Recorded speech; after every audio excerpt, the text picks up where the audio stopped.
vinheta, fachada do STF, em letras brancas, direto do plenário.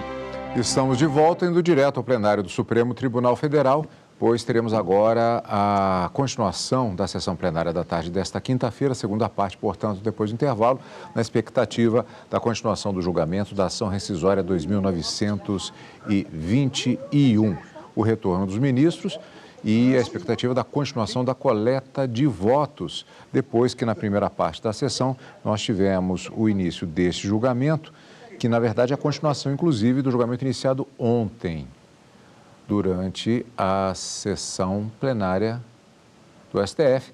Um momento para registro, inclusive, de fotos que está acontecendo ali, exatamente com o fotógrafo posicionando-se ali no púlpito, onde normalmente se dirigem os advogados que, nas sessões plenárias do STF, fazem as sustentações orais, o que caracterizou o julgamento, o julgamento desta ação rescisória na sessão de ontem, a necessidade da Pelerine, justamente, algo previsto na presença durante as sessões do Supremo Tribunal Federal. Imagem aberta, os ministros de pé no plenário. Tanto servidores como Pose caso para fotógrafo, também a utilização deste acessório parede de mármore clara com brasão ao centro.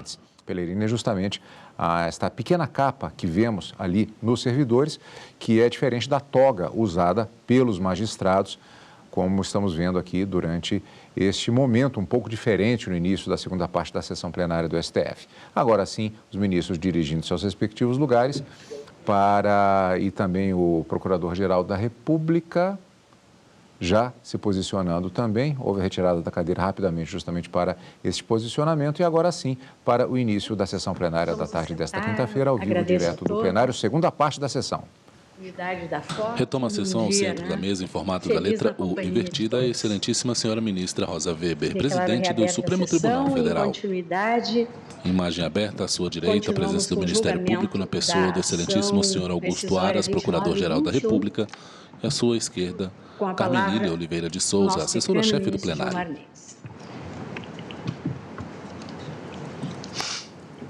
Imagem aberta à vista dos ministros em plenário. Na direita da mesa, o ministro Gilmar Mendes, excelentíssima senhora ministra Carmen Lúcia, Luiz Fux e o ministro Edson Fachin.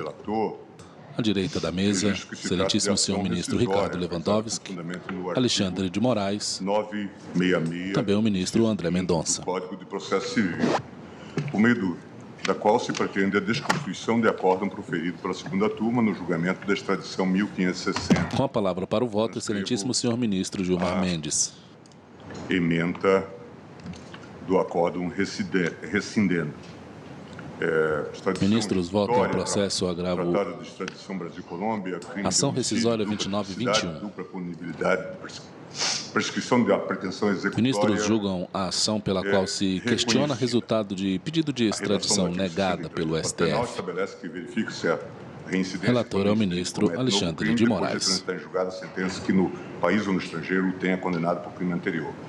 A nova conduta só pode ser reconhecida como crime e, consequentemente, configurar a reincidência do autor em atividade criminosa após o trânsito em julgado da sentença condenatória, conforme já decidiu esta segunda turma.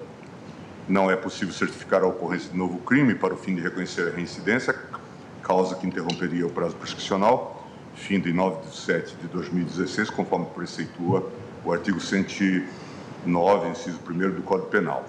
A causa extintiva da punibilidade afeta requisito fundamental para a concessão da extradição ou da dupla punibilidade, conforme prevê o artigo 86, inciso 6 da Lei 13.445 de 2017. Divergência para indeferir o pedido da extradição 1560, de minha relatoria, redator para o acórdão com o ministro Edson Fachin. O autor sustenta, em síntese, violação ao disposto nos artigos 63 e 117.6 do Código Penal, no artigo 3, a linha C, do Tratado de Extradição entre Brasil e Colômbia, e no artigo 82, inciso 6 da Lei de Migração, e no artigo 150, parágrafo 1º, 2º e 3º do Regimento. Entre os argumentos deduzidos na petição inicial, destaque-se a questão referente à regra aplicável aos casos de empate em julgamentos de processos criminais. Entende o autor, em síntese, que apenas nas excepcionalíssimas hipóteses de habeas corpus ou recursos em matéria criminal, que não o recurso extraordinário, é aceita a proclamação do resultado em caso de empate.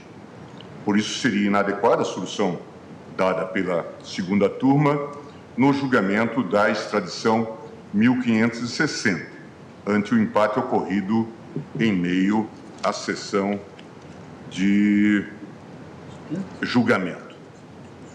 Então, esse é um breve relato apenas para fazer a moldura do caso. Como já se esclareceu, o presidente o julgamento que se deu no plenário virtual e com o réu, né, o extraditando, preso. Portanto, daí a discussão que se travou, inclusive, no plenário virtual, o que se suscitou quanto à questão da proclamação.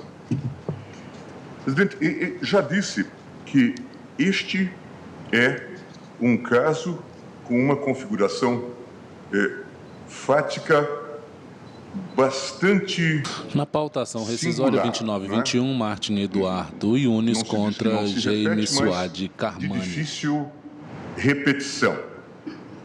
E eu entendo que se pode buscar uma situação para esse modelo, ou para uma situação concreta, sem firmar uma jurisprudência. Inicialmente, eu faço breves considerações sobre a admissibilidade da ação rescisória ajuizada para a desconstituição de acórdão, cujo tema de fundo envolve, indiscutivelmente, matéria relacionada ao direito penal. Digo que o Instituto da Extradição é regulado no Brasil e no mundo civilizado, entre países soberanos que reconhecem a legitimidade do sancionamento em seu território ou de crimes previstos em seu ordenamento jurídico, incluídas sob o domínio penal. Tanto assim que o instrumento é denominado cooperação internacional em matéria penal, com previsão expressa de prisão, interrogatório, defesa e julgamento a partir de pressupostos, requisitos e condições estabelecidos na seara penal. Lembrava a ministra Carmen Lúcia, inclusive, que não faz muito se introduziu até... Ministro, pausa, fale, bebe algo em xícara branca. Prisão, se introduziu a admissibilidade, né, da audiência de custódia nesses casos. Em consequência, entenderia que, em consequência do trânsito em julgado verificado nos autos da extradição 1560, sem oposição de impugnação específica pelo país requerente, Colômbia, nem pelo Ministério Público Federal, que até então oficiou regularmente no feito em relação ao extraditando, parece que se fez coisa julgada. No sistema brasileiro, como se sabe, a revisão criminal somente é aceita em favor do condenado. Por isso que, inclusive, o debate saiu da seara do Código de Processo Penal e foi para o Código de Processo Civil, pelo motivo pelo qual o uso da ação rescisória pode conduzir à não observância da normativa internacional e das premissas que marcam as garantias do processo penal em gênero. O acolhimento do pedido, a meu ver, pode levar a um enfraquecimento das garantias contra a reabertura de casos penais, até com possível violação ao bis in idem. Como já foi destacado, eu anoto aqui que, nesse caso,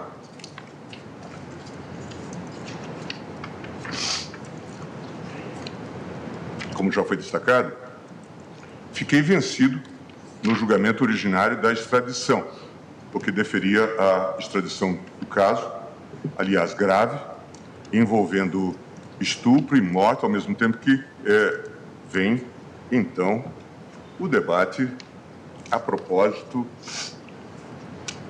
da verificação da coisa julgada. Eu, no voto que proferi, trouxe à colação os fatos que se verificaram, 1º de janeiro de 94, e questão sobre a identidade do extraditando, e dizia, então, quanto à dupla punibilidade dos demais requisitos legais. A condenação imposta ao extraditando de 27 anos de reclusão decorre da sentença proferida em 5/7 de 96 pela 11ª Vara Penal do Circuito de Barranquilla, Colômbia. Pelo crime de homicídio, o extraditando foi punido com a pena de 25 anos. Em relação ao crime sexual, aplicou-se pena de 2 anos e 8 meses. De acordo com o artigo 87 do Código Penal colombiano, a prescrição das penas se dá pelo prazo fixado em sentença, não podendo ser inferior a 5 anos.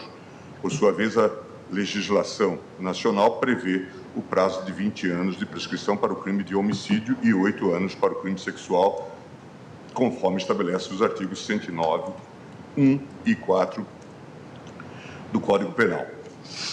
A respeito da prescrição, reitero, porque oportuno, trechos da decisão monocrática, na qual me manifestei sobre o tema, que é tema objeto de discussão.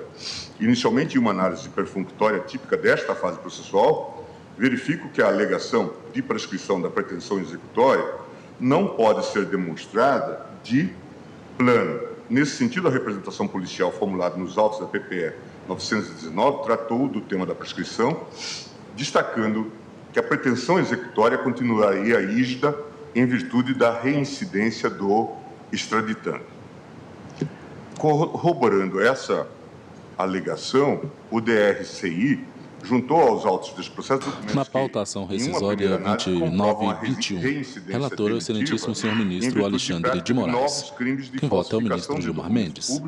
E uso de documento falso, artigos 297 e 304 do Código Penal. É importante destacar que esses novos crimes constituem causas interruptivas da prescrição, nos termos do artigo 117, 6 do Código Penal. Anote-se ainda que a referida causa interruptiva demonstra ser especialmente relevante para a solução do caso em análise, uma vez que o extraditando obteve documentos falsos para esconder sua verdadeira identidade e escapar da persecução penal. E dizia mais, ressalta-se que em sede de extradição o Brasil adota um modelo de cognoscibilidade limitada, qual confere à Suprema Corte o dever de averiguar apenas a legalidade formal do procedimento extradicional, de modo a ingressar no mérito dos crimes, de modo a não ingressar no mérito dos crimes praticados pelo requerido no país ou estrangeiro. Cito até um precedente da relatoria da ministra Carmen Lúcia. E digo que, não obstante o esforço argumentativo da defesa sobre a prescrição, consigno que demonstra-se inequívoca a prática de novos crimes por parte do extraditando após a condenação pelos crimes anteriores praticados na Colômbia. E digo, o extraditando confessou em audiência a prática desses novos crimes, tendo afirmado que adquiriu nova identidade no Brasil pelo fato de ser supostamente ameaçado pelos familiares da vítima. Nesse sentido, os próprios documentos médicos apresentados pelo extraditando para pleitear a revogação de sua prisão cautelar encontram-se emitidos em nome de Henrique dos Santos Abdala, ou seja, foram emitidos com os documentos falsos que o requerido adquiriu e vem utilizando reiteradamente no Brasil, e para escapar à ação da Justiça. Há, portanto, diversas provas da prática dos crimes de Na pautação rescisória 29 e 21, relator o excelentíssimo senhor ministro Alexandre de Moraes. Falsa identidade por parte do extraditando, se os dispositivos, conforme se observa do laudo pericial elaborado pela polícia, a confissão do extraditando em audiência, dos documentos juntados aos autos pelo DRCI, etc. Com base nesses documentos, observo não ter ocorrido a prescrição em relação ao crime de homicídio, visto que não decorreu o prazo de 20 anos entre a data da sentença transitada em julgado, em 5/7/96, e os prazos interruptivos da prescrição acima mencionados. Ou seja, é possível vislumbrar, a partir dos documentos apresentados, dizia eu então no voto, a incidência da causa interruptiva da prescrição prevista pelo artigo 63, combinado com o 117(6) do Código Penal. E dizia, registre que a reincidência é caracterizada para fins penais com a prática de novos crimes, depois de transitar em julgado a sentença, que no país ou estrangeiro o tenha condenado por crime anterior. Então, somente isso. No caso em análise, sob o ângulo da legalidade formal do processo tradicional, dizia, restou demonstrada a prática desses diversos novos crimes que mantém rígida a prescrição em relação ao crime de homicídio. Outra é a situação no que se refere ao crime de estupro, uma vez que decorreu prazo superior a 8 anos entre a data, 10/7/2001, e 20/3/2020. Portanto, no juízo de cognição limitada, típica do processo Ministro, julgação pela qual se questiona resultado de pedido de extradição negado pelo STF. Ação rescisória 29 e 21. Quem vota é o excelentíssimo senhor ministro Gilmar Mendes. Acentua-se que o requerente não é brasileiro nato, que os crimes não têm conotação política e são de competência do Estado requerente, que a pena imposta ao crime no Brasil pelos crimes objeto do pedido é superior a 8 anos e é superior a 2 anos e que o requerido não foi processado ou absolvido no país pelos mesmos fatos. Portanto, entendia mantida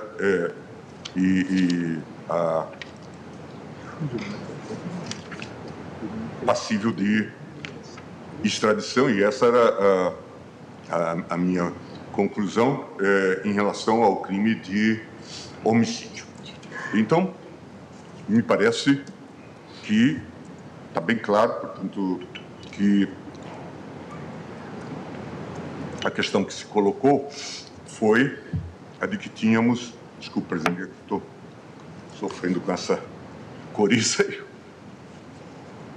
e com o ar-condicionado. Agora já somos uma bancada que protesta contra o ar-condicionado. O ministro Toffoli reclama continuadamente E hoje eu pedi, inclusive, que baixasse, e depois o ministro Alexandre ficou com muito calor. Não foi, ministro Alexandre? Verdade. Ele voltou ao normal. Não, mas lá estava muito quente. Aqui está bom, aqui está bem. Pois é. Gera essas contradições também, né? Reitero o ministro relator do feito, o ministro Alexandre de Moraes. Ar-condicionado, impressionante. A pluralidade é até na temperatura. A temperatura do Supremo Ministra Carmen Lúcia. colegiada e diferenciada. Eu já vi voto divergente, já tem voto de pesar. Ministro Luiz Fux. No tribunal manifestou-se o voto de pesar, teve um integrante que não concordou. Eu não concordo. Não. Não foi aqui no Supremo. Não foi não. Aqui é só temperatura. Pois é, mas a presidente fica com uma dificuldade de fazer a média, né? Porque colocar o clima de Cuiabá e de São Paulo, né? Eventualmente, Gramado, e coisa do... Mas hoje até eu estava com frio. Eu que gosto da temperatura gelada, hoje eu estava com frio. Mas nós, as mulheres, sofremos um pouco mais porque nós não usamos terno e gravata, então nós vivemos com lencinhos para nos proteger. Não, já... Aqui, se o assunto, ministro Márcio, o assunto é temperatura, eu estou a 0 grau aqui, posso compartilhar também. Aí a média fica mais difícil ainda. Mas o ministro Fux trouxe uma consideração a propósito, e que eu depois descobri que eu tinha copiado do Nelson Rodrigues. Quando escrevia alguma vez sobre os 30 dias que se previam para a antiga medida provisória, eu escrevi que o legislador, o constituinte, fora muito otimista, né? Porque em 30 dias, para aprovar nas duas casas medidas provisórias, haveria muita dificuldade. E eu dizia assim, em 30 dias talvez haja dificuldade de aprovar até voto de pesar, né? E o Nelson Rodrigues, na verdade, disse que no Maracanã se vaiava até minuto de silêncio, né? Então, havia um pouco essa questão. Mas então eu digo, presidente, que aqui a decisão do julgamento foi tomada no exercício da divisão de competências atribuídas pelo regimento interno, partindo da premissa de que o Supremo é órgão único, com argumentos debatidos em votos concretos. E o empate decorreu da divergência quanto aos aspectos normativos incidentes. Tanto é que a divergência aqui se dá, inclusive, no ponto sobre a prescrição, como nós vimos do voto do ministro Fachin e do voto do ministro Lewandowski. A discussão em relação à interrupção ou não da prescrição no ambiente colegiado, como sabemos, aceita posicionamentos divergentes. Por isso, estou longe de subscrever a possibilidade de cravar aqui a possibilidade de um erro judicando. E a aceitação da impugnação autônoma por ação rescisória pode colocar uma questão a respeito da unidade e do respeito aos órgãos julgadores. De vez em quando, nós já tivemos, acho que foi dissolvida, aquela terceira turma que funcionava na Globo News, né? E que davam palpites sobre as nossas decisões. Mas eles diziam, normalmente, que acho que o mais eminente deles, o relator, de quase todos os casos, o Merval Pereira, ele dizia que não existia em lugar nenhum do mundo, a não ser no Brasil, essa divisão de turmas, não é? Uma vez se escreveu até isso, esquecendo que hoje uma das mais eminentes, se não a mais eminente Corte Constitucional do mundo, a Corte Constitucional alemã, se divide em 2 senados, portanto, e cada turma, né? Senado. Sim, a expressão é Senat mesmo, mas e a lei do Bundesverfassungsgericht diz que cada Senado é o Bundesverfassungsgericht, né? Portanto, só para deixar isso claro. E a mim me parece, como já o fez o ministro Castro, que, considerando os diversos obstáculos processuais... Voto excelentíssimo senhor ministro Gilmar Mendes. Na pauta ação rescisória 29 e 21. Relator ministro Alexandre de Moraes. Ação rescisória, considerando que se trata de... Vou pedir que a possibilidade de desligar só o que está aí sobre Vossa Excelência. Vamos desligar, pedir para desligar. Porque eu caminho rapidamente para a afonia. Então, é um quadro que me parece muito sensível. Mas o debate, como nós já vimos, também adentrou a questão, e como não poderia deixar de ser, sobre o critério decisão. E, de fato, essa é uma questão que nós temos discutido já a não mais poder. E encontramos soluções as mais diversas em todo Por favor. Vossa Excelência, me permite, não a parte, mas apenas um esclarecimento de fato que torna essa situação ainda mais sui generis, mais excepcional. Eu aqui até estou conferindo a ata de julgamento. O ministro Celso de Mello não votou exatamente porque estava de licença médica. Portanto, não era uma ausência ocasional. Sim. Era uma ausência por prazo indeterminado. E nós sabemos que, num processo criminal, um réu extraditante não pode esperar indefinidamente. Então, consta daqui que, da ata de julgamento, estou agora conferindo, que o ministro Celso de Mello estava de licença. Desculpe, ministro. Não, é claro. Essa é uma particularidade que tem que ser levada em consideração. É verdade. E estávamos a falar de extraditando preso. Portanto, era esse o quadro que... Eu tenho acompanhado todo esse debate e trago à colação, como já foi feito agora pelo relator,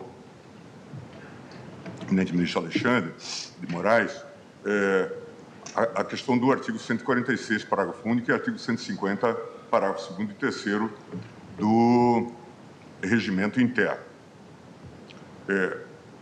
Havendo por ausência ou falta de um ministro, nos termos do artigo 13(9), empate na votação de matéria cuja solução dependa de maioria absoluta, considerar-se-á julgada a questão, proclamando-se a solução contrária à pretendida ou à proposta. Redação dada pela emenda regimental 35, de 2 de dezembro de 2009. Já foi uma alteração que ocorreu. No julgamento do habeas corpus e de recursos de habeas corpus, diz o parágrafo único do 146, esse é objeto da discussão, proclamar-se-á, na hipótese de empate, a decisão mais favorável ao paciente. E o artigo 150 diz: o presidente da turma terá sempre direito a voto. Se ocorrer empate, será adiada a sessão até tomar-se o voto do ministro que esteve ausente. É o parágrafo 1º do artigo 150. Persistindo a ausência ou havendo vaga, impedimento ou licença do ministro da turma por mais de um mês, convocar-se-á ministro da outra na ordem decrescente de antiguidade. E o parágrafo 3º, nos habeas corpus e recursos em matéria criminal, e aqui é um ponto, né, a chamada vexata quaestio, né? Exceto o recurso extraordinário, que é exceptuado, havendo empate, prevalecerá a decisão mais favorável ao paciente ou réu. Portanto, claramente, se não há nenhuma dúvida, o regimento ministros votam a ação rescisória 29 e 21, relator o ministro Alexandre de Moraes. Criminal, exceto o recurso extraordinário, havendo empate, prevalecerá a decisão mais favorável ao paciente, ao réu. E aí vem a questão de como devemos interpretar, então, recursos em matéria criminal, como também abarcando hipóteses de agravos regimentais, ainda que em ações penais originárias, bem como os demais incidentes que envolvam matéria criminal. Não por outra razão, parece-me que quando quis o regimento afastar a aplicação do entendimento mais favorável ao réu em situações de empate, essa posição que tenho sustentado, fê-lo expressamente como no caso do recurso extraordinário. Nós tivemos um caso na turma, só para lembrar como essas questões podem assumir conteúdos graves e até dramáticos. Nós tivemos um caso, na turma, não me lembro mais agora qual processo específico foi, mas era um pedido de libertação de alguém que estava preso e que se negou por empate. Depois, se for o caso, eu trago. E essa pessoa, dias depois, faleceu no presídio. Só para que essa...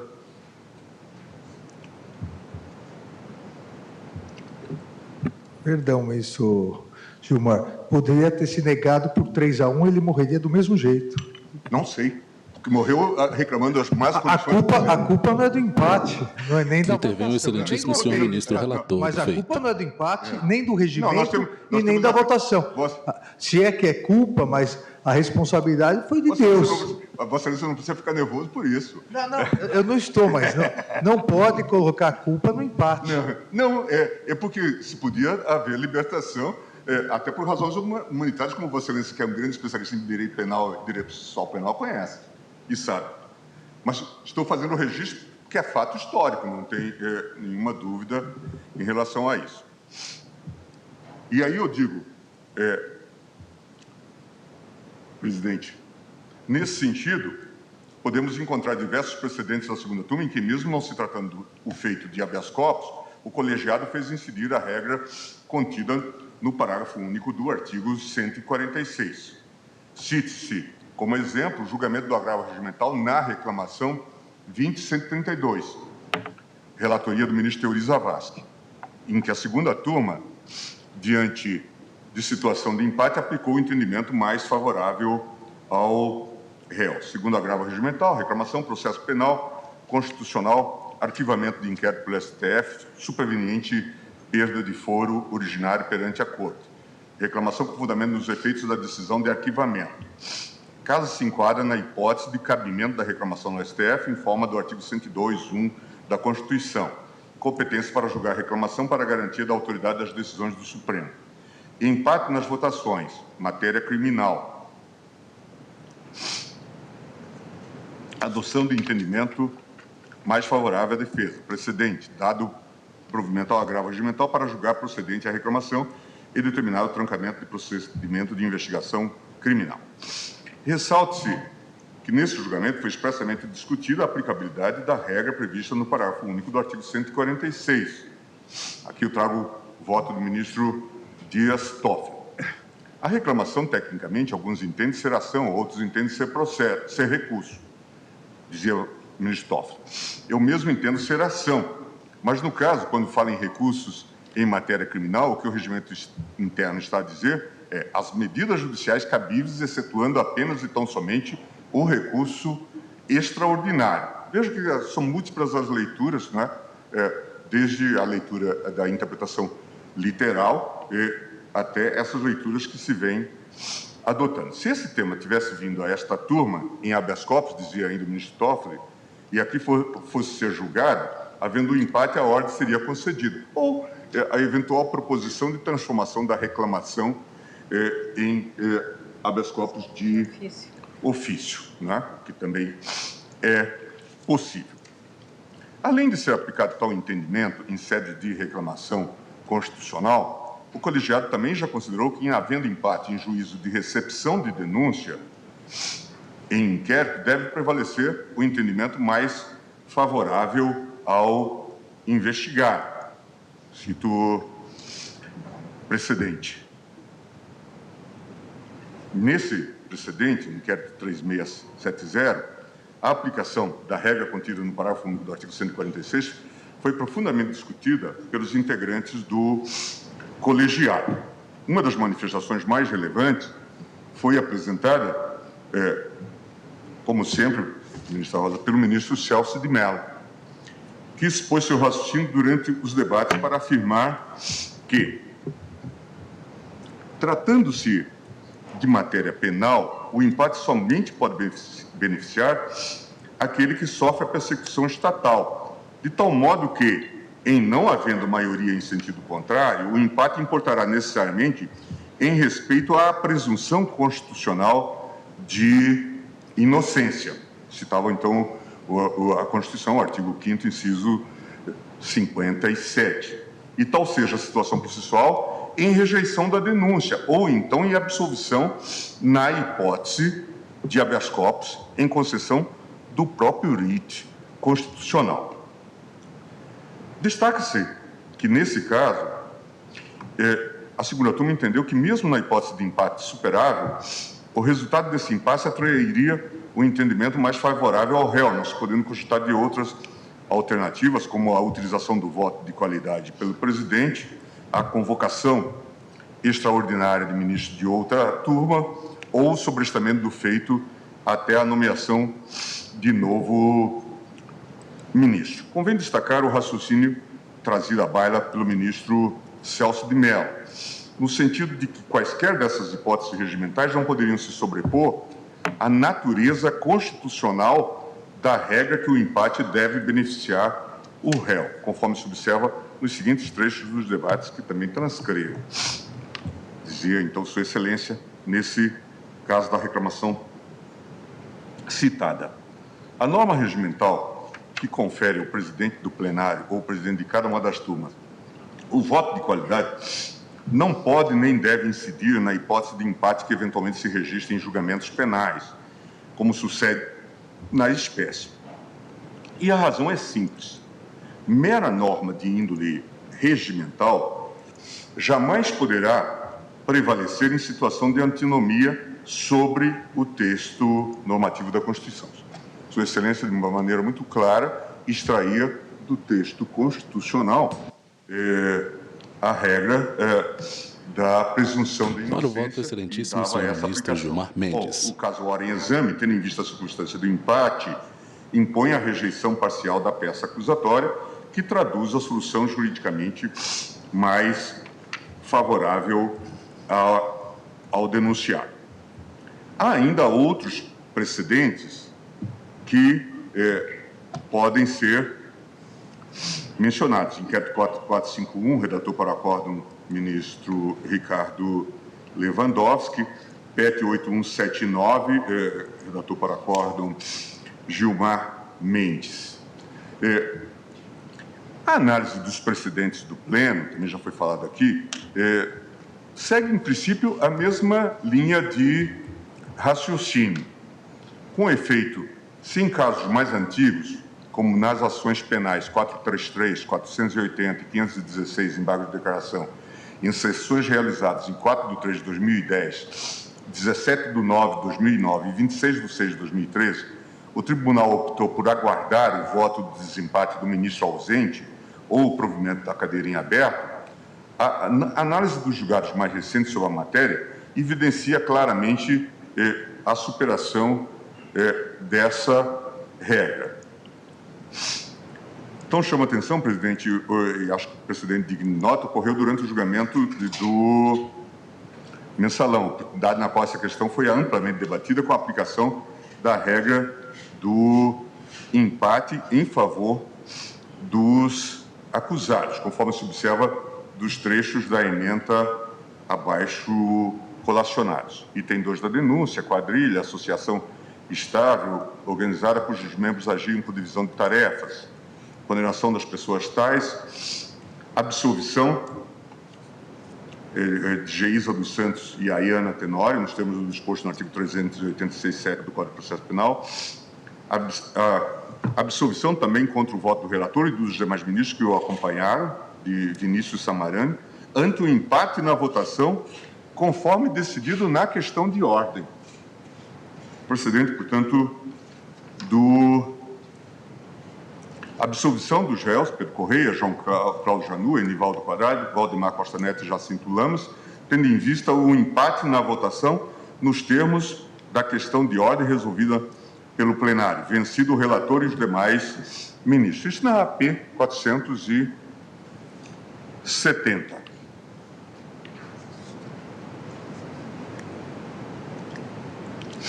Ao apresentar o entendimento que se sagrou majoritário no âmbito do Tribunal Pleno, em sessão realizada em 23 de 10 de 2012, o ministro Aires Brito, então presidente desta Corte, aduziu o seguinte: ministros, agora em continuidade de julgamento, alcançamos a fase da dosimetria, e o que me cabe é passar a palavra pela ordem a Sua Excelência, o ministro relator Joaquim Barbosa. Entretanto, a título de questão de ordem, eu gostaria de encaminhar à votação o entendimento de que, em caso de empate, prevalece a tese da absolvição do réu. Prevalece a tese da absolvição do réu.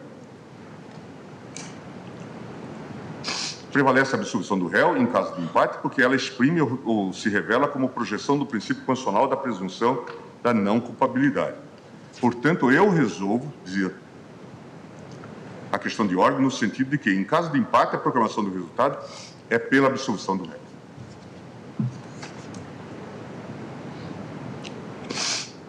Esse mesmo entendimento foi reafirmado no julgamento do mérito e de embargos de declaração na ação penal 565, também no âmbito do Tribunal Pleno, em sessões ocorridas nos anos de 2014, 2017 e 2018.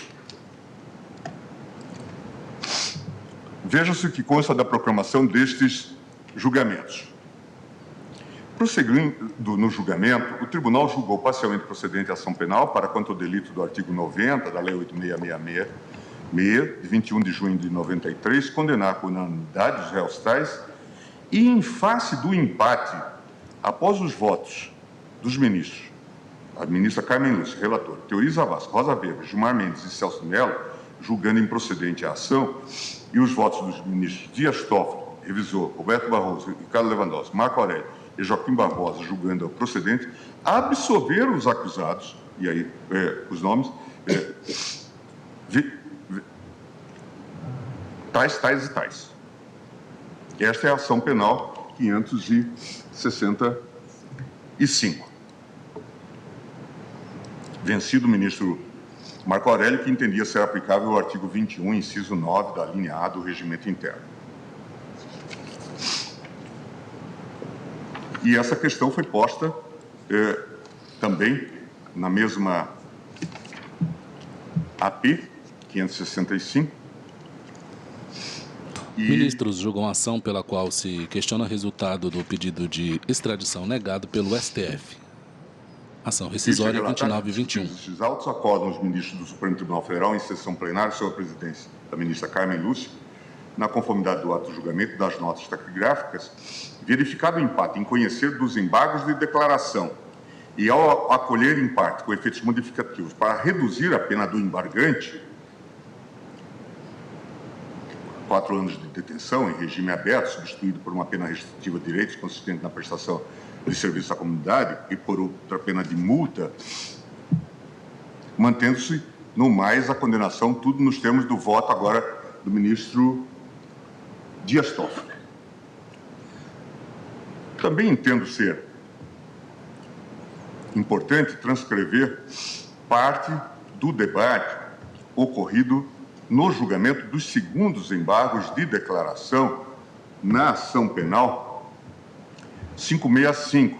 Na pauta, ação rescisória 29 e 21. Relator é o excelentíssimo senhor ministro Alexandre de Moraes. Em especial a partir das pertinentes razões apresentadas pelos ministros Celso de Mello e Roberto Barroso.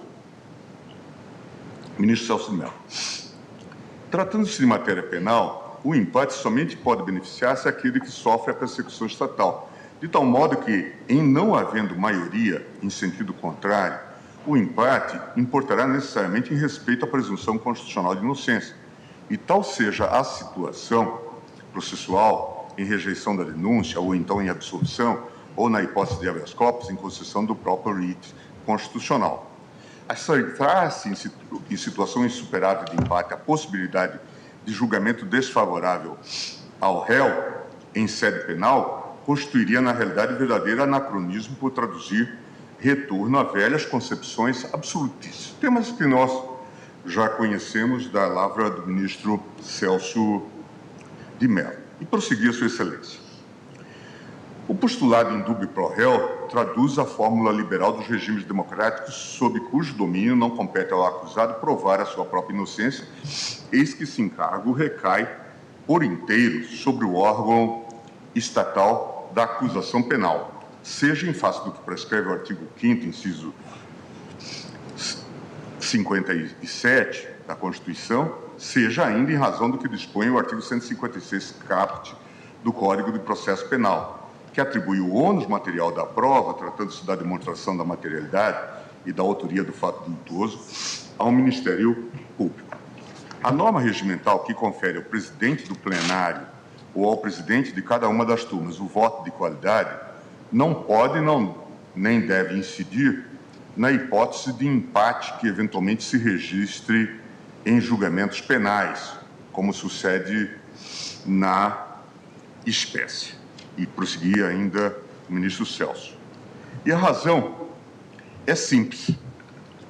Mera norma de índole regimental jamais poderá prevalecer em situação de antinomia sobre o texto normativo da Constituição. Portanto, Sua Excelência elevava a questão ao patamar da Constituição. Qualquer solução fundada na fórmula do indúbio pro societate representará retrocesso inadmissível em tema de persecução penal, pois no plano dos procedimentos persecutórios há de sempre prevalecer o princípio do favor libertatis, que expressa verdadeiro dogma peculiar aos regimes que consagram o Estado democrático de direito. Ministro Roberto Barroso, só um registro, o grande precedente histórico do voto de Minerva, na Eurosteia, o voto de Minerva é a favor da defesa. Se empatou, é porque há dúvida razoável.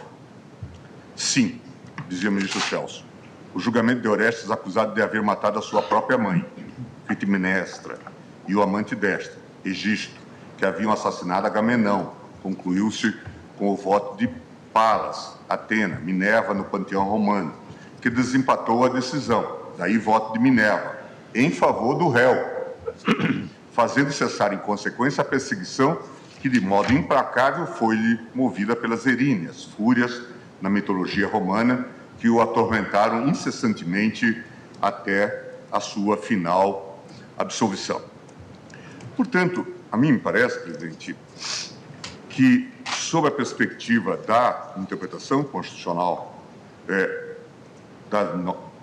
das normas do regimento, à luz da garantia fundamental da presunção de inocência, entendo que o empate em julgamentos criminais, no âmbito das ações penais, no âmbito de qualquer processo desta índole, ou dos seus recursos, com exceção do recurso extraordinário, que envolve código específico, inclusive a declaração de inconstitucionalidade, deve ser resolvido, em princípio, com a ideia do indúbio pro réu e do favor rei, de modo a acarretar decisão mais favorável ao imputado. Também, a mim me parece, aqui, claro, tem o argumento, que já surgiu no próprio debate, de se tratar de um processo de extradição, cuja natureza, obviamente, é uma natureza que suscita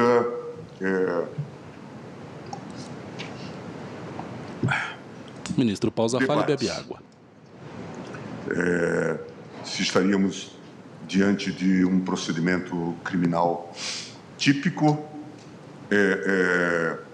ou numa questão ou diante de uma questão de natureza puramente,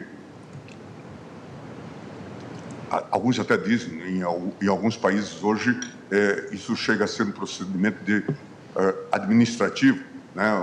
Na Europa hoje tem até uma ordem de prisão, né, europeia, se quisermos assim, portanto, dentro de um espírito de cooperação. Por isso que eu comecei no debate dizendo que há um caráter um tanto quanto vetúcio do próprio Instituto da Extradição. O ministro Alexandre suscitou até a questão da aplicação da extraterritorialidade, que obviamente não é, no caso da não extradição, quer dizer, verificados os pressupostos para a eventual...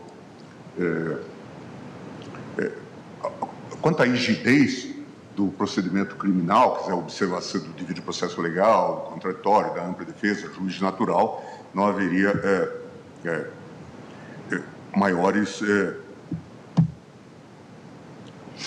problemas. Então, esse me parece que talvez seja o único ponto, a rigor,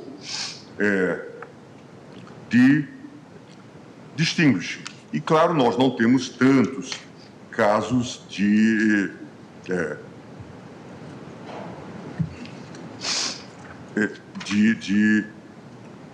empate. Então, eu confesso, presidente, que, como já disse desde o início,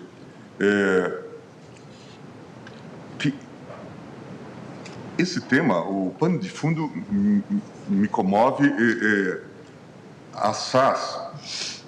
E sinto realmente muito tocado por essa questão. Mas colocado como, de maneira principiológica, o debate, na linha do que eu já...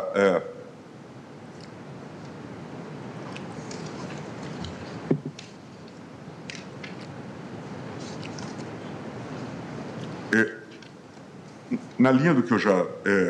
Na pautação rescisória 29 e 21, relator é o excelentíssimo senhor ministro Alexandre de Moraes. E no plenário, me parece difícil fazer esse distinguishing, né? E entendo, então, que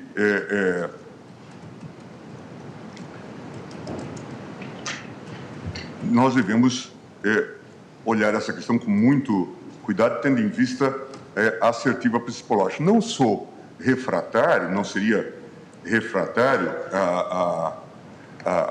a ideia, se assim por acaso o Pleno entender cabível, já tinha falado isso com o ministro Alexandre e também em conversa com o ministro Fachin, de eventualmente, aplicando a ideia da chamada proporcionalidade em concreto,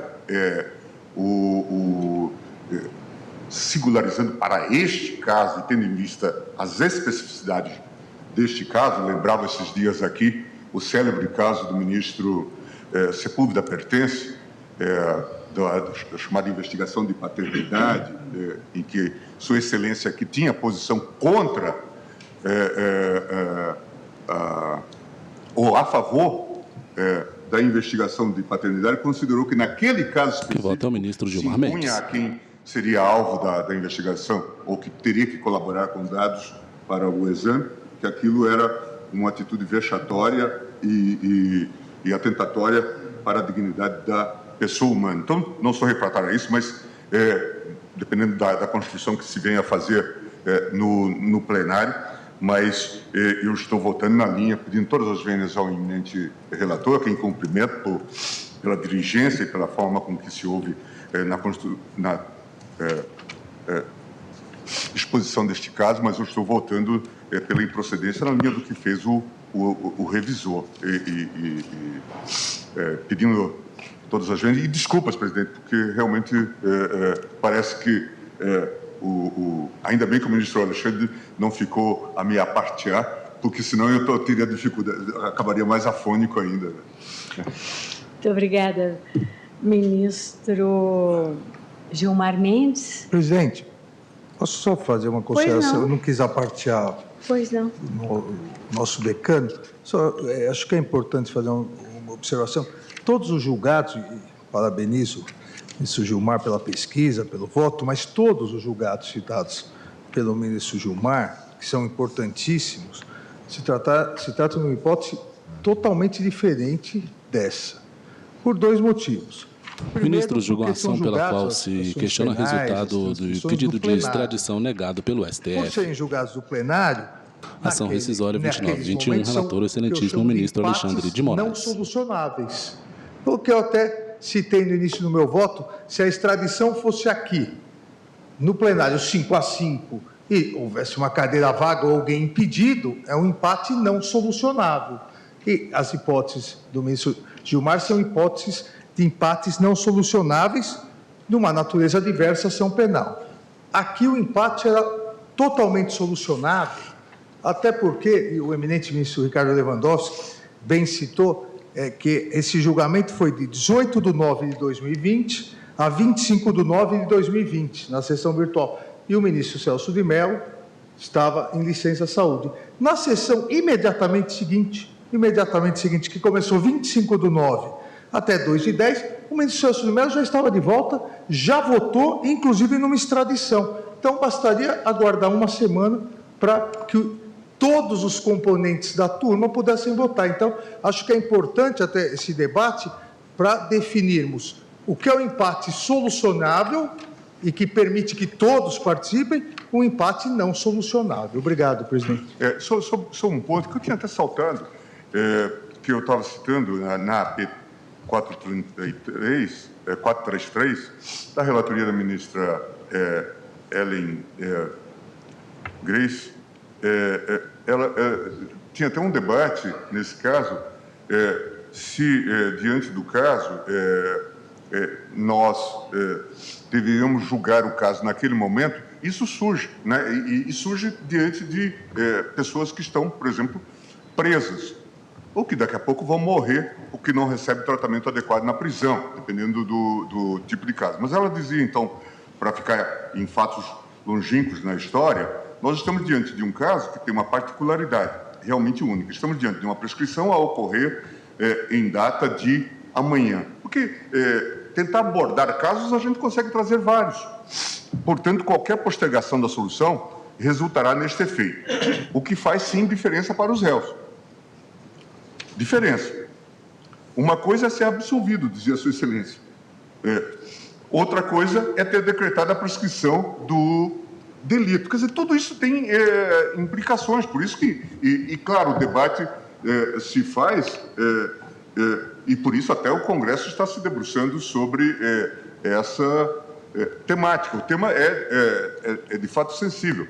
E eu até já concordei nesse distinguishing, em parte, acenei com essa possibilidade com o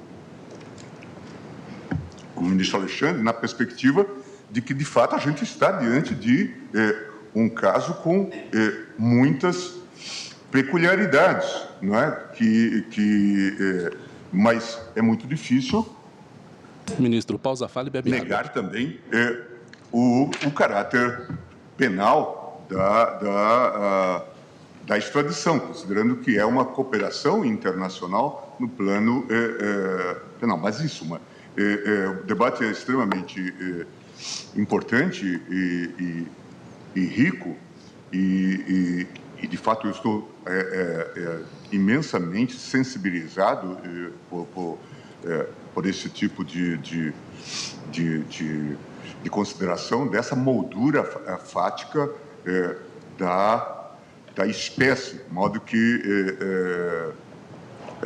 não teria dificuldade de subscrever se houver um consenso, considerando uma solução que não tipifique esta solução como uma jurisprudência na matéria.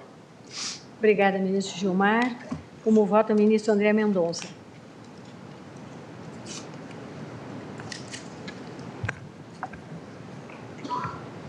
Minha saudação, senhora presidente, também ao eminente relator, ao eminente ministro revisor e agora ao ministro. Com a palavra, o excelentíssimo senhor ministro André Mendonça. Respectivos votos, todos muito bem fundamentados, sem dúvida alguma. Ministra Carmen Lúcia, eminentes ministros aqui presentes, também virtualmente, minha saudação, eminente Procurador-Geral da República, nobres advogados e todos aqueles que nos acompanham nessa tarde. Eu, primeiramente, queria, e serei bem breve também no meu voto, senhor presidente, eu gostaria de consignar, em relação ao processo de extradição, no tocante à legitimidade ativa para a ação rescisória correspondente, dispositivos do Código de Processo Civil, que, a meu juízo, merecem ser relembrados para fins de consideração não apenas do meu voto, mas também numa síntese até de tudo que já foi discutido nos votos antecedentes e debates correspondentes. O artigo 119 do Código de Processo Civil estabelece que o terceiro juridicamente interessado em que a sentença seja favorável a uma das partes envolvidas no processo poderá intervir na causa a fim de assisti-la. E o parágrafo único correspondente, que a assistência será admitida em qualquer procedimento e em todos os graus de jurisdição, ou seja, uma amplitude de participação do assistente em toda a seara correspondente ao Código ou aos processos de natureza civil. O artigo 967, que trata da rescisória e, de modo específico, da legitimidade para a ação rescisória, dispõe, no inciso 2, que é legitimado o terceiro juridicamente interessado. Cabe, portanto, avaliar, no caso concreto, se o autor da rescisória se configura ou se caracteriza ou se enquadra como o terceiro juridicamente interessado. Nesse sentido, eu trago lição do professor Fred Didier, que diz o seguinte, abre aspas, o terceiro juridicamente interessado é, portanto, aquele que sofreu efeitos principais ou reflexos da decisão transitada em julgado. E uma outra pergunta, o pai da vítima dos crimes que nós estamos tratando, sofreu ou não sofreu os efeitos reflexos? Eu entendo que sim, tanto sim que ele foi admitido como um assistente de acusação no âmbito dos processos originários e também numa perspectiva de que ele hoje, talvez, quiçá, seja a única voz da vítima, que não está entre nós para poder até defender os interesses correspondentes ao dano físico, pessoal e que lhe custou a própria vida há cerca de 30 anos atrás. Então, penso que nós não podemos deixar de dar voz ao autor da ação rescisória como parte legítima para a proposição dessa ação correspondente. Uma segunda questão que também aflorou e envolve todo o debate diz respeito ao cabimento ou não da rescisória.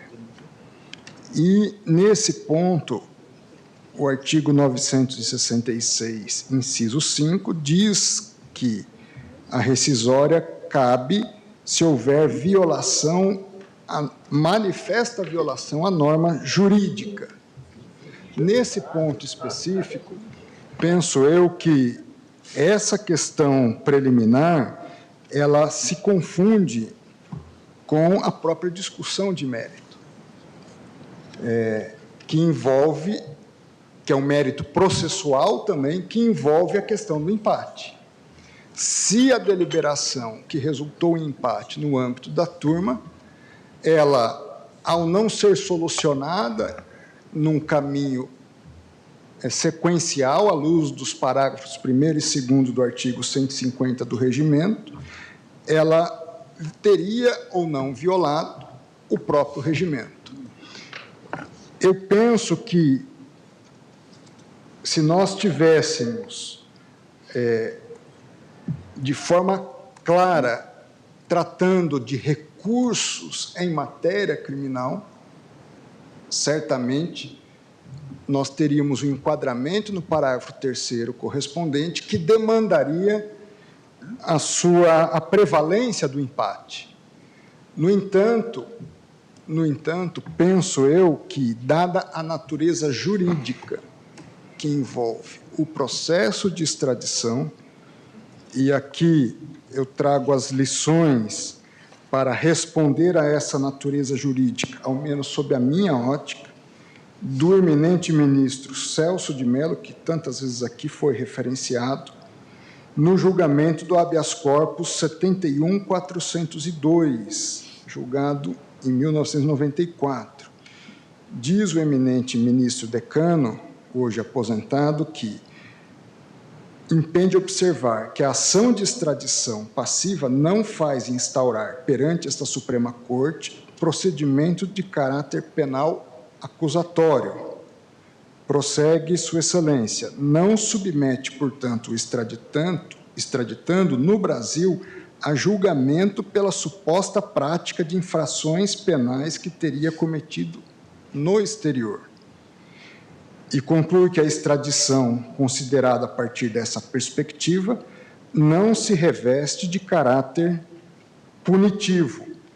Trazendo um registro doutrinário de José Frederico Marques a respeito da questão também, diz o eminente doutrinador que o pronunciamento judiciário, no caso da extradição, não visa decidir sobre o mérito da extradição. O juiz do Estado requerido não pode indagar dos pressupostos da persecução penal no Estado requerente. Dessa forma, filiando-me em síntese ao que foi defendido pelo eminente relator, o qual, com as devidas vênias aos demais entendimentos já manifestados, os quais também cabe-me registrar tanto por parte do ministro revisor Nunes Marques, como por parte do ministro Gilmar Mendes, a análise até extremamente cuidadosa que Suas Excelências fizeram no presente caso, em função das próprias peculiaridades que o caso envolve, e fazendo um adendo também, ministro Gilmar Mendes, não penso que necessariamente esse caso se estabeleça como um precedente que não possa ser, ou como um julgado que não possa ser até revisitado em situações futuras. Acho que Vossa Excelência, até em função dessas circunstâncias específicas do caso concreto, se bem compreendi, fez esse registro, não só o registro, mas até uma abertura a uma convicção muito pontual que mereceria até uma modulação nessa circunstância específica que nós estamos tratando. Mas, e eu também não rejeitaria essa consideração, senhora presidente, de reavaliação até da questão num futuro. Mas, nesse caso específico, na minha leitura de hoje, sem prejuízo de uma reanálise até mesmo, eu me alinho inteiramente às considerações, às fundamentações trazidas pelo eminente ministro Alexandre de Moraes e julgo, portanto, admissível a rescisória, a admito, a recebo, considero a parte autora legítima para tanto e julgo procedente, ao menos naquilo que nós até o momento avançamos, para proclamar o resultado, no sentido de que haja remessa dos autos para a segunda turma, para uma nova deliberação a partir do voto do 5º ministro que a compõe nos termos do próprio regimento, incidindo, portanto, penso eu, de modo claro, nesse caso concreto, o disposto nos parágrafos 1º e 2º do artigo 150 do Regimento Interno. É como voto, senhora presidente. Obrigada, ministro André. Ministro Luiz Edson Fachin. Senhora presidente, eminentes pares, eu já houvera votado no plenário virtual, acompanhando Sua Excelência, o eminente ministro relator, e aqui Edson Fachin, ministro do STF. Entendo que há necessidade de ser proferido o 5º voto nesta matéria, portanto, a solução do provimento parcial e remessa à turma me parece cabível. Nada obstante, senhora presidente, eu consideraria, caso isso acolha uma posição, uma inflexão favorável do eminente ministro relator, eu consideraria a sugestão que, em obter dicto, o ministro Gilmar Mendes vem fazer, ou seja, aplicar essa remessa à segunda turma para a coleta do 5º voto sem que esse julgamento configure um precedente ou firme jurisprudência. E por que eu me inclinaria? É que na pauta de calendário do dia de hoje, na minha relatoria, tínhamos 2 questões de ordem em 2 reclamações que discutia e discutirá exatamente a matéria do empate. Portanto, isso significa que solver este caso concreto não vai necessariamente se projetar para a deliberação dessas 2 questões de ordem, tendo em vista a miríade de universos que esse tema suscita. Portanto, se houver consenso na aplicação dessa dimensão da proporcionalidade em concreto, que o eminente ministro Gilmar Mendes traz à colação, não tem nenhuma dificuldade em subscrever isso. Nada obstante, como disse ao início, eu houver acompanhado já no plenário virtual o ministro Alexandre de Moraes e eu fiz, porque o parágrafo 1º do artigo 150, combinado com o parágrafo 2º, atesta que, se houver licença por mais de um mês, chama na ordem de antiguidade o ministro da turma. E se a licença não for por mais de um mês, que foi o caso, aguarde-se para tomar o voto. Ou seja, me parece que o dispositivo é nítido e não deixa margem a dúvida. Portanto, eu estou acompanhando, Sua Excelência, o relator. Obrigada, ministro Fachin. Ministro Luiz Roberto Barroso.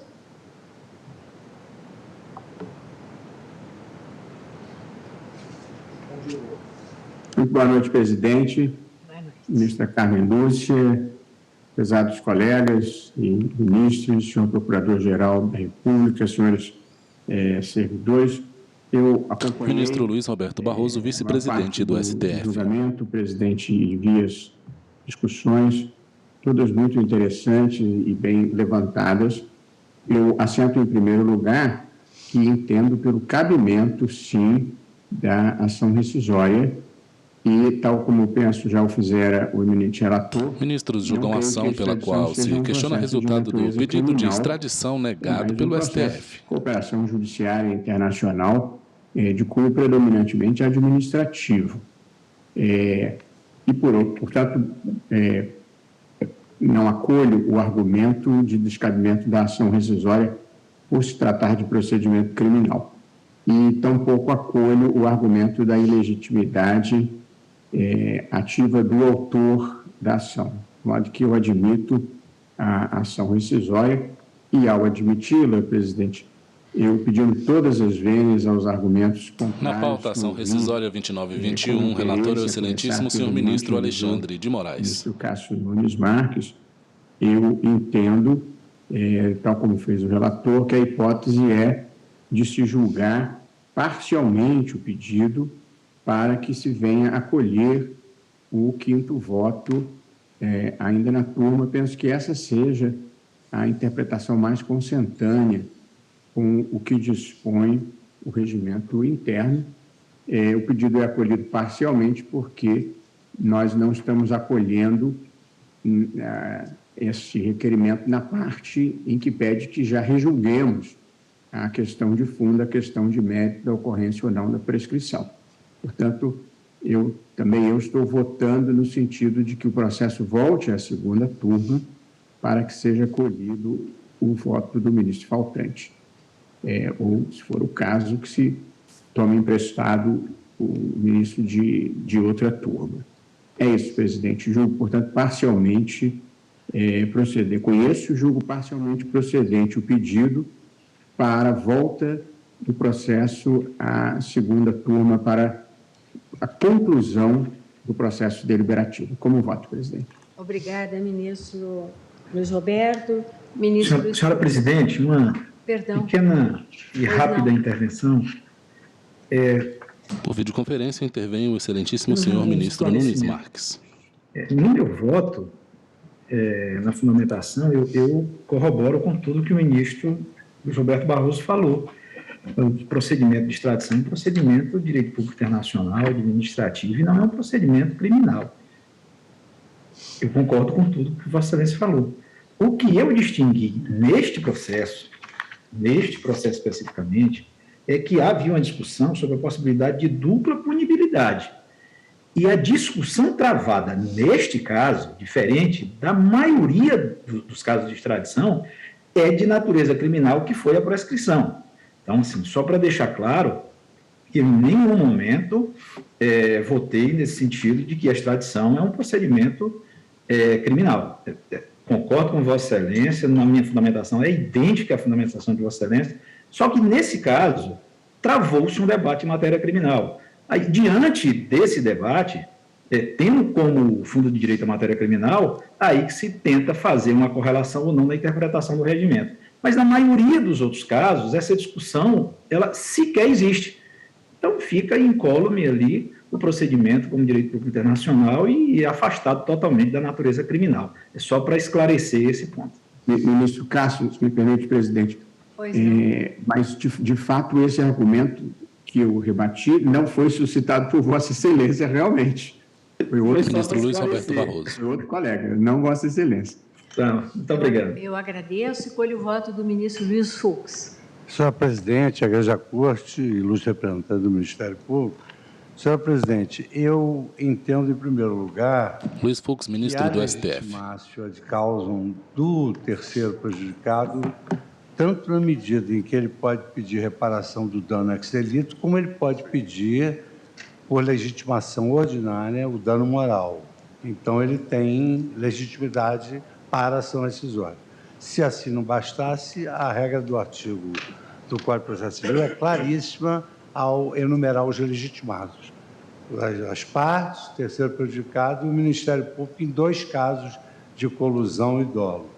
Com relação ao empate, como o ministro Alexandre de Moraes destacou, a legislação processual ela trata de modo especialíssimo essa prolação de resultado em caso de empate, preferindo sempre o provimento majoritário, razão pela qual as soluções normativas são variadas, não conduzindo à aplicação da decisão mais favorável em casos outros que não aqueles expressamente previstos. E, dentre os casos previstos, aqui no artigo 150 do Regimento Interno do Supremo Tribunal Federal. Artigo 150. O presidente da turma terá sempre direito a voto. Parágrafo 1º, se ocorrer empate, será adiada a decisão até tomar-se o voto do ministro que esteve ausente. Parágrafo 2º, persistindo a ausência ou havendo vaga, impedimento ou licença do ministro por mais de um mês, convocar-se ao ministro da outra turma na ordem decrescente de atividade. E, por fim, o parágrafo 3º. Nos habeas corpus e recurso em matéria criminal, exceto o recurso ordinário, havendo empate, prevalecerá a decisão mais favorável. Então, o nosso regimento é claríssimo. Só cabe essa proclamação de resultado no empate, tratando de habeas corpus em matéria criminal e o recurso em matéria criminal. De sorte que, não se tratando desses 2 casos, não se admite uma interpretação extensiva, acompanha integralmente o voto do ministro Alexandre de Moraes, determinando o retorno dos autos da segunda turma, para concluir, inclusive, sobre essa questão de mérito que agora foi levantada sobre a prescrição. Obrigada, ministro Luiz Fux. Como voto, o ministro Dias Toffoli não está mais. Ministra Carmen Lúcia, como vota Vossa Excelência?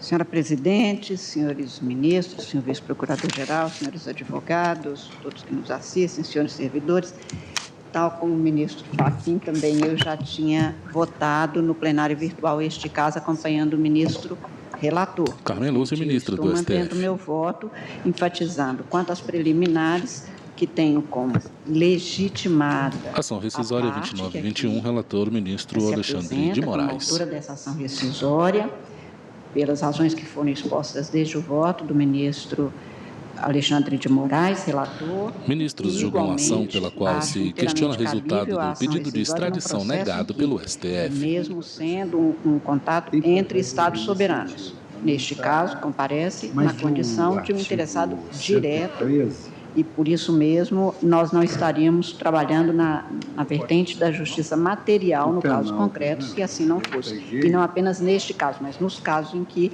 se mostrar. Não me preocupa nem um pouco essa possibilidade que foi aventada de uma abertura demasiada, porque a ação rescisória também é devida em tantos casos e os requisitos são verificados pelo julgador em cada caso. Então, não tenho nenhuma dúvida sobre isso. Quanto à necessidade, como disse, de se retornar para se aplicar o regimento na forma que foi aplicada sugerida ou votada pelo ministro relator, também eu, senhora presidente, como disse, já votei acompanhando o relator e reitero aqui o voto que tinha inicialmente dado. Esta foi uma matéria que, na turma, quando tive a honra de fazer parte da segunda turma, muitas vezes foi discutida, não é isso, ministro Fachin? Em muitos casos, o que deu origem à questão de ordem que Vossa Excelência vem trazendo nos casos que dão sequência na pauta de hoje. E neste caso, embora tenha acompanhado aplicando o princípio da colegialidade, devia-se exatamente à circunstância de ser uma extradição, o que não significa que, tal como aqui posto, não devesse ser aplicado exatamente como foi. Razão pela qual, senhora presidente, como disse, estou ratificando, reiterando o meu voto proferido, acompanhando o relator, como tinha feito no plenário virtual. Como voto, presidente. Agradeço, a ministra. Vênias, evidentemente, do ministro revisor Cássio Nunes Marques e do ministro Gilmar. Agradeço a ministra Carmen Lúcia, colho o voto do ministro Lewandowski. Senhor presidente, renovo os cumprimentos a Vossa Excelência, aos eminentes pares e aos demais presentes. O caso, como disse o ministro Gilmar Mendes, é um caso difícil, é um hard case. Trata-se de um Ricardo Lewandowski, ministro do STF.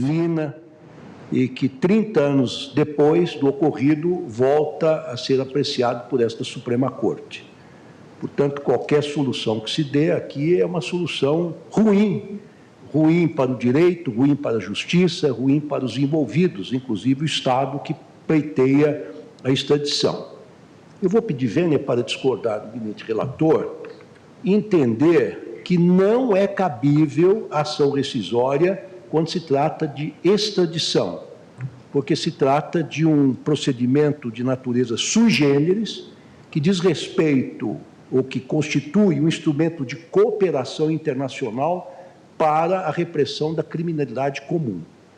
Não se trata de um processo civil, a meu ver, de forma nenhuma.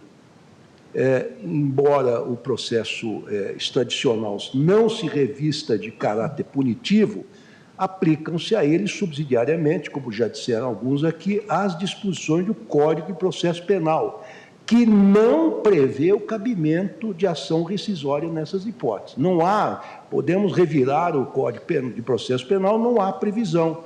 E esta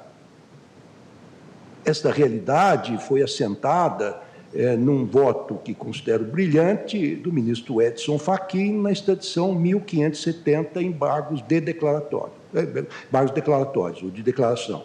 A extradição, todos sabemos, é um ato complexo que envolve uma fase administrativa, outra fase judicial, e a extradição constitui um ponto de inserção entre o direito internacional público e o processo penal.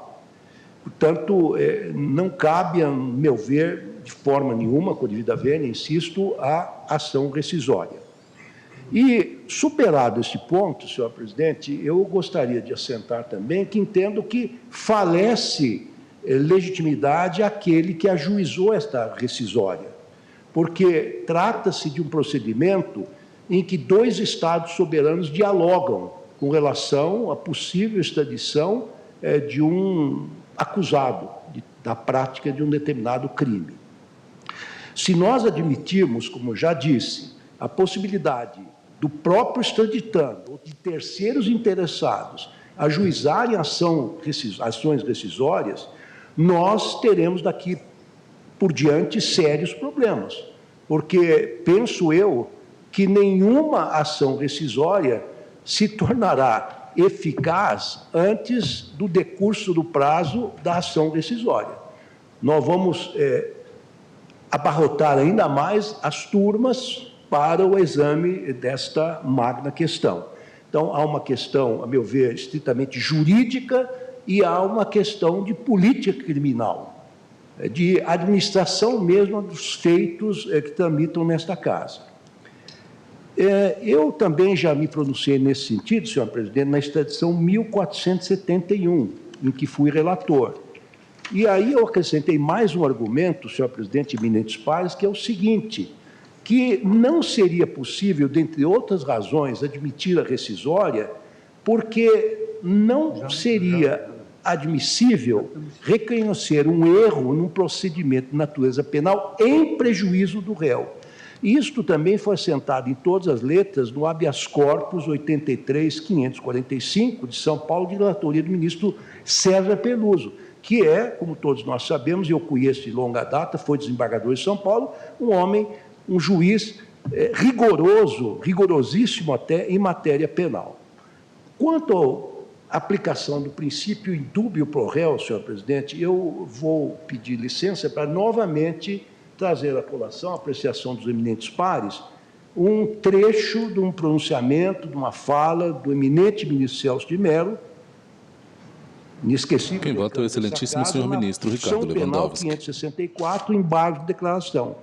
Vou saltar um trecho do voto de Sua Excelência, mas diz o eminente ministro Celso de Mello o seguinte: a norma regimental que confere ao presidente do plenário ou o presidente de cada uma das turmas o voto de qualidade... Ministros de julgação pela qual se questiona resultado de pedido de extradição negado pelo STF. Se registra em julgamentos penais, como sucede na espécie. Quer dizer, aquilo era, claro que se falava na ocasião, numa ação penal estrito sensu. Mas aqui eu estou defendendo a tese, e creio que todos, de certa maneira, admitiram isso, que este procedimento, a extradição, é um procedimento de natureza, no mínimo, mista, em que existe aplicação de normas penais, normas administrativas, normas internacionais, e o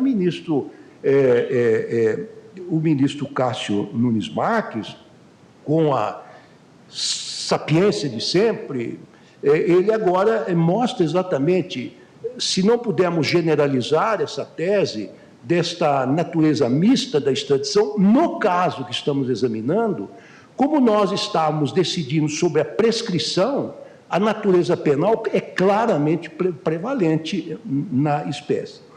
E o eminente ministro Celso de Mello continua em seu voto dizendo o seguinte, é breve a minha alusão a esse voto. Diz o ministro Celso de Mello, e a razão para que nem o presidente possa desempatar em havendo empate no plenário e nas turmas, e a razão, diz ele, é simples. A mera norma de índole regimental jamais poderá prevalecer em situação de antinomia sobre o texto normativo da Constituição.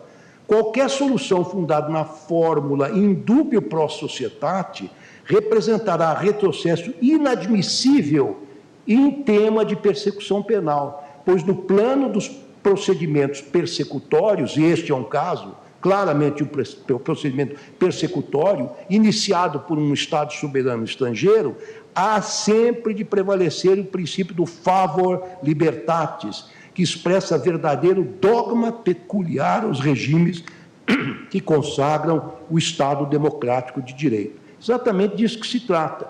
Os eminentes colegas que, com suas razões, invocaram dispositivo do regimento interno, esse dispositivo, a meu ver, e amparado no ensinamento do ministro Celso de Mello, não pode afastar um princípio universal de direito e, muito menos, um princípio que está abrigado na nossa Constituição, na nossa Carta Magna. Então, eu aqui concluo dizendo que, tratando-se de um empate no julgamento de extradição de índole claramente penal, mais ainda, como disse o ministro Cássio Nunes, que no caso trata de prescrição, há de ser dada uma interpretação mais favorável ao extraditando nos termos dos artigos 146, parágrafo único, 150, parágrafo 3º, ambos do regimento interno, e fazendo prevalecer o princípio do indubio pro réu.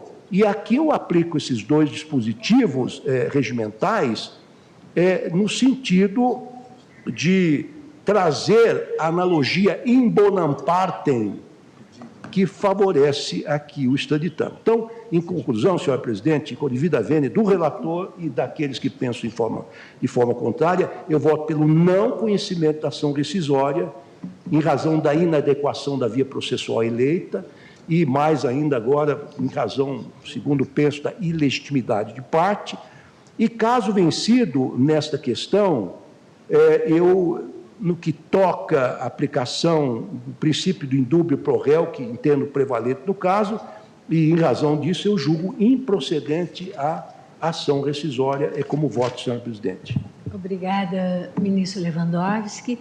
Eu trago um longo voto escrito, vou juntá-lo aos autos, em função do horário, mas registro que acompanho, pedindo vênia, as compreensões contrárias. O voto é a excelentíssima senhora ministra Rosa Weber, presidente do Supremo Tribunal Federal. Do eminente relator, no sentido do conhecimento da ação rescisória, vale dizer, da rejeição das preliminares de não cabimento e de ilegitimidade ativa, e no mérito, no sentido da parcial procedência, exclusivamente para determinar o retorno dos autos à turma, a fim de que observe o artigo 150 e parágrafos 1º e 2º do nosso regimento interno.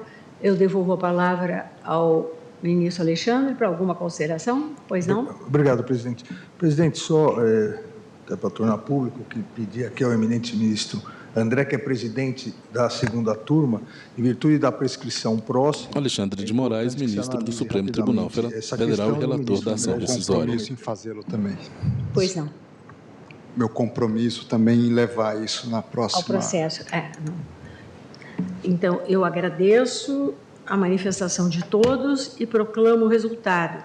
Decisão por maioria de votos, conhecendo da ação rescisória, com a rejeição das preliminares arguidas e, no mérito, com o juízo de parcial procedência, nos exatos termos do voto proferido pelo eminente relator, vencidos os eminentes ministros revisor, Nunes Marques, Gilmar Mendes e Ricardo Lewandowski, nos termos dos votos aqui proferidos.